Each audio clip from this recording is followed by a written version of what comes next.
दोस्तों, आज हम सुनेंगे कुछ ऐसे पाल जहां जिंदगी ने हार मानी लेकिन यीशु ने जीत लिखी। हर कहानी एक नया चमत्कार है जो दिखाता है कि यीशु कभी अपने लोगों को नहीं छोड़ते। आइए, मन को शांत कीजिए, आंखें बंद कीजिए और प्रभु के पवित्र स्पर्श को महसूस कीजिए। ये है फेथ स्टोरीज और टेस्टिमनीज।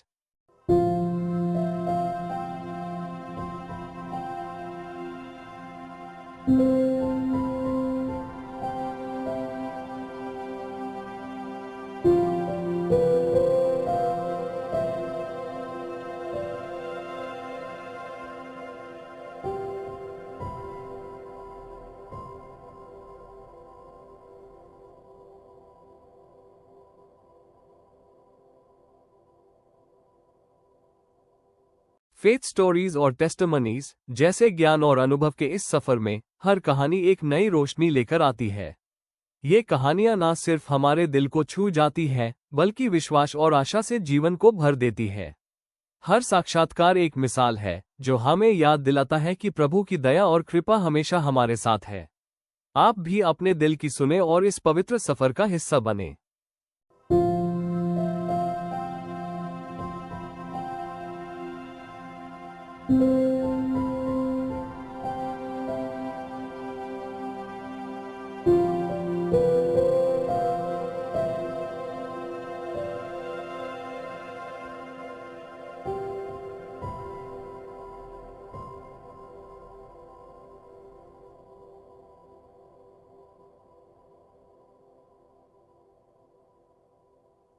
एक माँ अपने बेटे के लिए रात दिन प्रार्थना करती थी।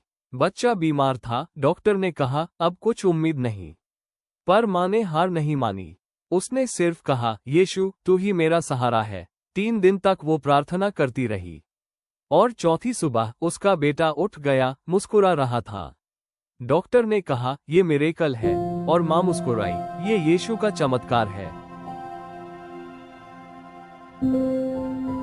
प्रभु ट्यून मेरे आंसुओं को खुशी में बदला। भजन संहिता 30:11। इसका अर्थ यह है कि ईश्वर ने दुख और आंसुओं को खुशी और आनंद में बदल दिया है।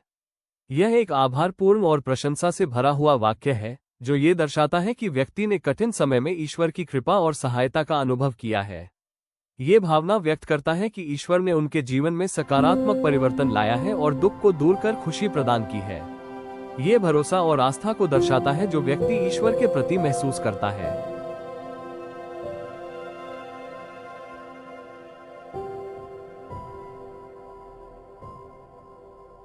यह वचन भजन संहिता 30:11 से लिया गया है और यह परमेश्वर के प्रति आभार व्यक्त करता है। जब कोई व्यक्ति कठिनाइयों और दुखों से गुजरता है और परमेश्वर की कृपा से राहत या खुशी प्राप्त करता है, तब इस वचन का उपयोग किया जाता है। यह इस बात की अभिव्यक्ति है कि कैसे परमेश्वर ने उसके दुखों को दूर कर उसे खुशी प्रदान की। यह वचन प्रार्थना और स्तुति के समय भी उपयोग किया जा सकता है, जब कोई अपनी जीवन की विपत्तियों से उबर कर परमेश्वर की कृपा का अनुभव करता है। ये हमें याद दिलाता है कि कठिन समय में भी आशा और विश्वास बनाए रखना चाहिए, क्योंकि परमेश्वर हमारे दुख को खुशी में बदल सकते हैं। Miracle in darkness. एक व्यक्ति सब कुछ खो चुका था, काम, परिवार, उम्मीद सब गई थी। एक रात उसने बाइबल उठाई और पढ़ा, मत डरो, मैं तुम्हारे साथ हूँ। यशायाह 41:10। उसने रोकर कहा, प्रभु अगर तू है तो मुझे दिखा। अगली सुबह उस नई नौकरी मिली और 6 महीने में उसका जीवन बदल गया। यीशु कहते हैं, मैं अंधेरे में भी तेरा प्रकाश हूँ। मत डरो, मैं तुम्हारे साथ हूँ। यशायाह 41:10। यह वचन बाइबल के यशायाह 41:10 से लिया गया है और इसका अर्थ है, मत डरो क्योंकि मैं तुम्हारे साथ हूँ। यह वचन ईश्वर द्वारा अपने भक्तों को आश्वस्त करने के लिए कहा गया है कि वे किसी भी परिस्थिति में अकेले नहीं हैं। ये संदेश विश्वास और साहस को प्रोत्साहित करता है, ये बताते हुए कि परमेश्वर की उपस्थिति और सहायता हमेशा उनके साथ है, विशेष रूप से कठिन समय में। इस प्रकार यह वचन लोगों को उनकी चुनौतियों का सामना करने के लिए आत्मविश्वास और धैर्य प्रदान करता है। इसका उपयोग अक्सर लोगों को प्रोत्साहित करने और आश्वासन देने के लिए किया जाता है। यह उन स्थितियों में खासतौर पर प्रभावी होता है जब कोई व्यक्ति भयभीत या चिंतित महसूस कर रहा हो। इस पवित्र ग्रंथ का उद्देश्य यह है कि पाठक को यह विश्वास दिलाया जाए कि चाहे कैसी भी परिस्थिति हो, ईश्वर उनके साथ है और उन्हें सुरक्षा और सहायता प्रदान करेंगे। यह वचन न केवल धार्मिक संदर्भ में बल्कि दैनिक जीवन में भी प्रेरणा का स्रोत है, जहां इसे धैर्य और साहस को बढ़ावा देने के लिए उद्धृत किया जाता है।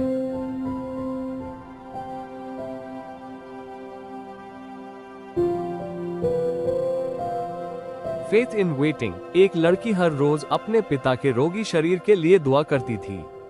सालों तक कुछ नहीं बदला, लेकिन उसने कभी प्रार्थना छोड़ी नहीं। एक दिन उसने चर्च में सुना, जब देर होती है तो भी यीशु देर से नहीं आते। और उसी हफ्ते उसके पिता ठीक हो गए। विश्वास बिना परमेश्वर को प्रसन्न करना संभव नहीं।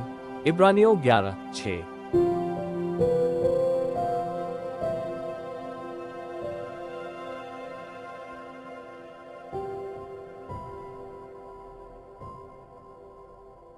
विश्वास बिना परमेश्वर को प्रसन्न करना संभव नहीं।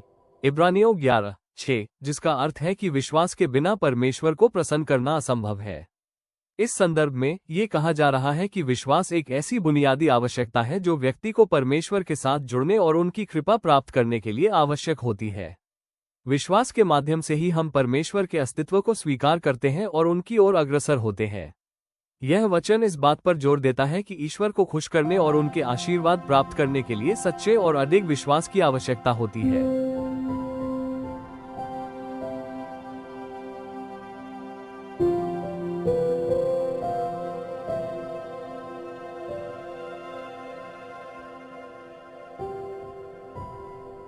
इसका उपयोग ये समझाने के लिए किया जाता है कि परमेश्वर की कृपा और आशीर्वाद प्राप्त करने के लिए व्यक्ति को विश्वास होना आवश्यक है।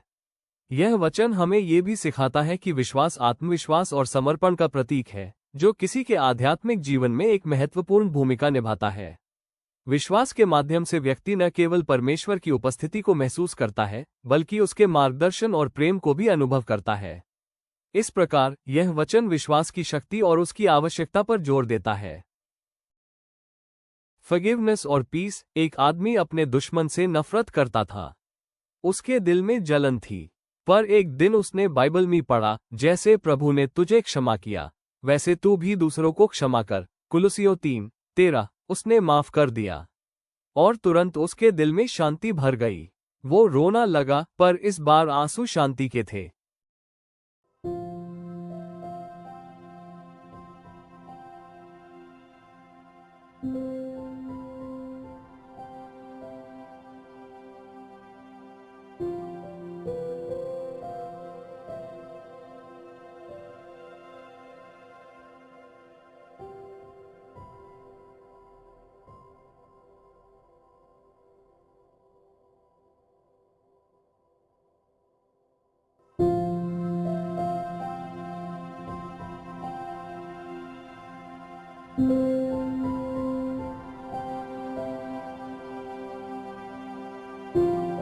जैसे प्रभु ने तुझे क्षमा किया, वैसे तू भी दूसरों को क्षमा कर। कुलुसियों 3:13। इसका अर्थ है कि जिस प्रकार प्रभु ईश्वर ने हमें हमारे दोषों और गलतियों के लिए क्षमा किया है, उसी प्रकार हमें भी दूसरों को क्षमा करना चाहिए। ये संदेश हमें दूसरों के प्रति दयालुता और सहिष्णुता दिखाने की प्रेरणा देता है। क्षमा करने की यह प्रक्रिया न केवल हमारे संबंधों को मजबूत बनाती है, बल्कि हमारे अंदर शांति और सकारात्मकता भी लाती है। यह आत्मा सुधार और आध्यात्मिक विकास के लिए एक महत्वपूर्ण कदम है, जो हमें नकारात्मक भावनाओं से मुक्त करता है।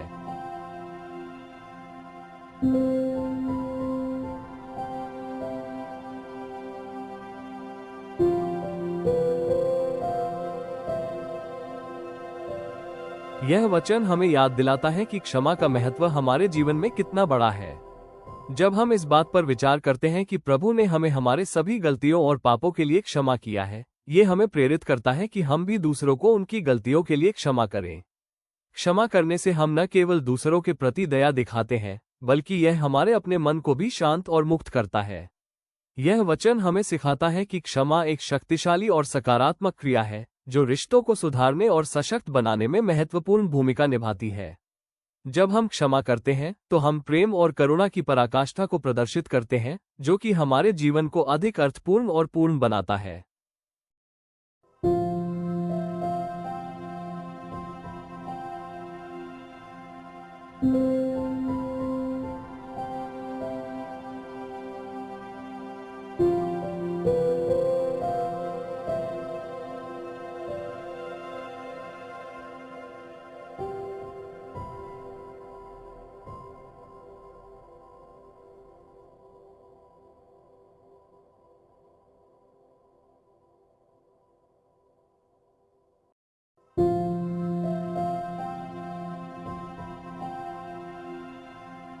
एक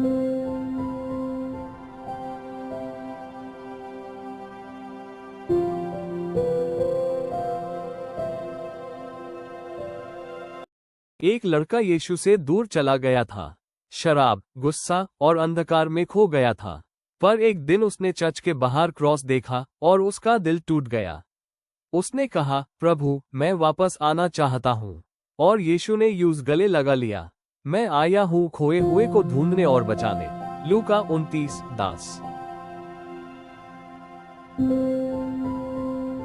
मैं आया हूँ खोए हुए को ढूंढने और बचाने। लूका 29:10। इसका अर्थ यीशु मसीह के उद्देश्य को दर्शाता है, जो मानवता के उद्धार और उन लोगों को वापस लाने के लिए आए थे जो पाप या भटकाव के कारण खो गए हैं। यह उद्धरण यीशु के प्रेम, करुणा और सभी लोगों के लिए मुक्ति के संदेश को रेखांकित करता है, ये बताते हुए कि उनका मिशन हर व्यक्ति को ईश्वर के करीब लाना था।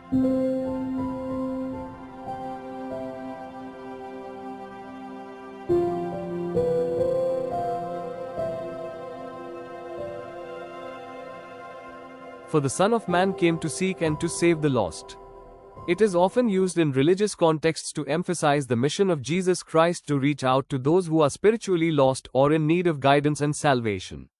This message is central to Christian teachings, highlighting themes of redemption, compassion, and divine purpose. It can be applied in sermons, religious studies, and personal reflections to inspire individuals to seek spiritual growth and offer help to those in need.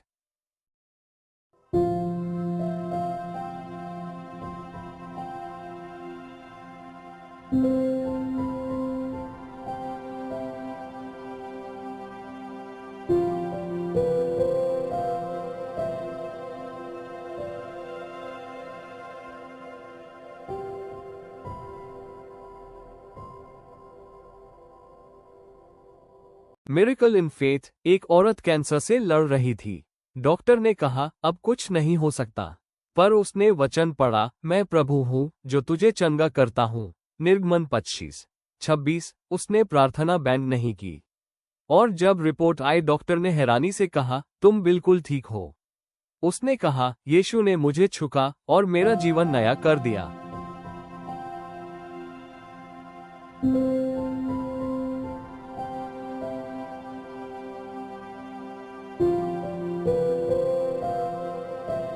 मैं प्रभु हूँ जो तुझे चंगा करता हूँ। निर्गमन 25:26। इसका अर्थ है कि परमेश्वर अपने लोगों को स्वास्थ्य और चंगाई प्रदान करने वाला है। इस संदर्भ में परमेश्वर अपने लोगों को यह विश्वास दिला रहे हैं कि यदि वे उनके आदेशों का पालन करेंगे और उनकी राह पर चलेंगे, तो वे उन्हें बीमारियों से बचाएंगे और उनकी रक्षा करेंगे। यह वचन ईश्वर की करुणा और देखभाल को दर्शाता है, जो उनके अनुयायियों के लिए उनके प्रेम और समर्थन का प्रतीक है।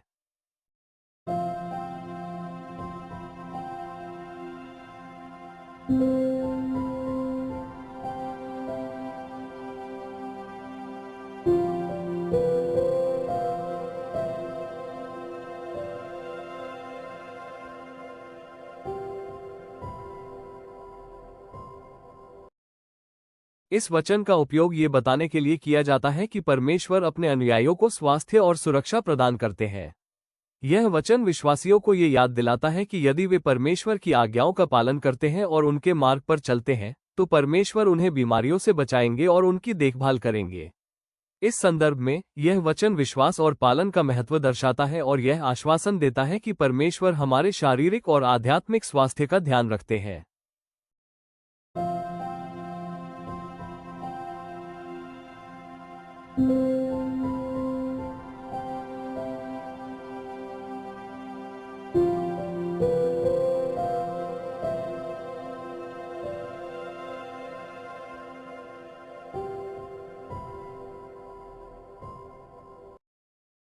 प्रेयर और ब्लेसिंग। प्रभु यीशु, जो सुन रहे हैं उन्हें तू अपने पवित्र हाथ से छू ले। जो रो रहे हैं उन्हें शांति दे, जो बीमार हैं उन्हें चंगाई दे, और जिनके पास आशा नहीं उन्हें नई आशा दे। 1 मैं तुम्हें कभी नहीं छोड़ूंगा, ना त्याग दूंगा। इब्रानियों 30:5। प्रभु उनके जीवन में अपना चमत्कार कर और उनके दिल में विश्वास का प्रकाश भर दे। इन यीशु के पवित्र नाम में।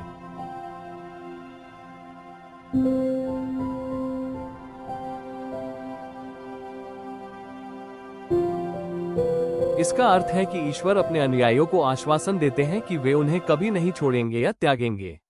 यह एक आत्मिक और भावनात्मक समर्थन का वादा है, जो विश्वासियों को जीवन की कठिनाइयों में साहस और धैर्य प्रदान करता है। इसे ईश्वर की निष्ठा और प्रेम के प्रतीक के रूप में देखा जाता है, जो ये दर्शाता है कि ईश्वर हमेशा अपने भक्तों के साथ हैं और उनकी रक्षा करेंगे। आमेन।